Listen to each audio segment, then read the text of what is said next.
แบตกล้องที่รถเมดก่อนเนาะฮอดและจุดสูงสุดภูขามแผบคือว่าค่อยตัวนี้ภูตัวนี้มันเป็นเส้นทางภูที่ค่อนข้างว่าจะเนินยาวเท้าถีบใส่พลังงานหลายก็ถือว่าจะเห็นเอาแผ่วเท้าคอยไปก็ถือว่าจะเห็นให้พลังงานเอาพอดีกับการใส่เนาะลงไปก็ถือว่าค่อยแล้วถือว่าจุดนี้จุดสูงที่สุดแล้วเนาะ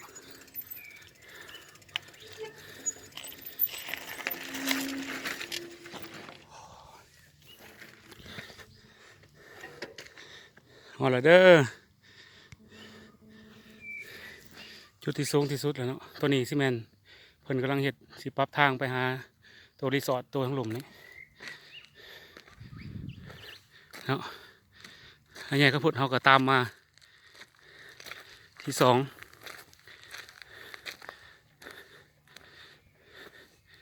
ที่ผมเป็นของที่ยาวหลายโค้งยาวเนาะเป็นยังไงเป็นยังไงแข็งแห้งคันเอที่ซิไซกำลังมาที่สามเนาะวันนี้พาเพิ่นลองรถใหม่สปีดหาดจงเจริญเนาะหาดจงเจริญเขาถือว่าเสื้อภูเขาสุดยอดตัวนี้ถึงใจข้าพเจ้าขนาดถอนเงินก่อนเด้อสิไปเอาคือกันเอาเป็นยังไงโอ้สุดยอดสมเสย ถือเอามาหอดแล้วเนาะ